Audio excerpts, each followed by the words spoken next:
Hi, this is Vivek from VR Technical Institute. सो आज JavaScript का interview का question काफ़ी अच्छा लेके आया हूँ जो कि रिड्यूस फंक्शन पे डिपेंडेंट है।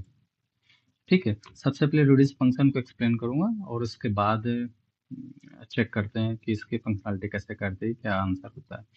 रिड्यूस फंक्शन क्या कहता है? जावास्क्रिप्ट रिड्यूस फंक्शन काफ़ी अच्छा फंक्शन है जो कि कोई भी एरे होता है उसको कंसोलिडेट करके रिजल्ट देता है। जैसे इसमें सम हम मांग लें कि इस एरे का सम क्या होगा, तो वो उसके लिए हम लोगों को सम एक ही होगा पूरे उसमें। सम बाई चांस का 4 3 7 3 10, इसका रिजल्ट इसका सम 10 होगा। तो ये है होगा रिड्यूस फंक्शन। इससे हुआ अगर हम मैक्सिमम रिजल्ट मांगे कि इस एरे में सबसे मैक्सिमम नंबर कौन सा है, तब भी हम रिड्यूस फंक्शन यूज कर सकते हैं।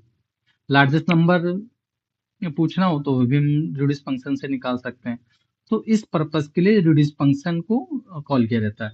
इंटरव्यूअर आपसे रिड्यूस फंक्शन चाहेगा कि आप उसको बताओ।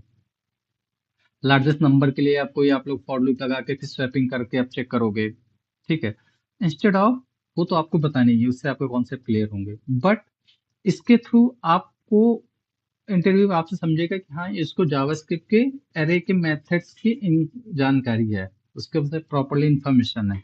तो ये प्लस ये प्री डिफाइंड फंक्शन है, प्रॉपरली वर्किंग करती हैं, आपको सोचने समझने की टेस्टिंग में काफी कम एफर्ट लगता है, तो उसको चेक करते हैं। ठीक है, रिड्यूस फंक्शन क्या करता है? दो पैरामीटर लेता है, एक एक्यूमुलेटर लेता है, एक करंट वैल्यू लेता है, और रिटर्न क्या करेगा? Updated accumulator value. अब इनिशियल वैल्यू इसकी बाय डिफॉल्ट होती है। अब इसमें ये इसके पैरामीटर, ये एक्यूमुलेटर प्रीवियस वैल्यू होती है, करंट वैल्यू 1 2 3 4, अपडेटेड वैल्यू जो भी इसका रिजल्ट हुआ। ठीक है, और इनिशियल वैल्यू। अब इसको हम लोग चेक करते हैं कि इसका आउटपुट क्या आया। यहाँ नीचे अपना सम है,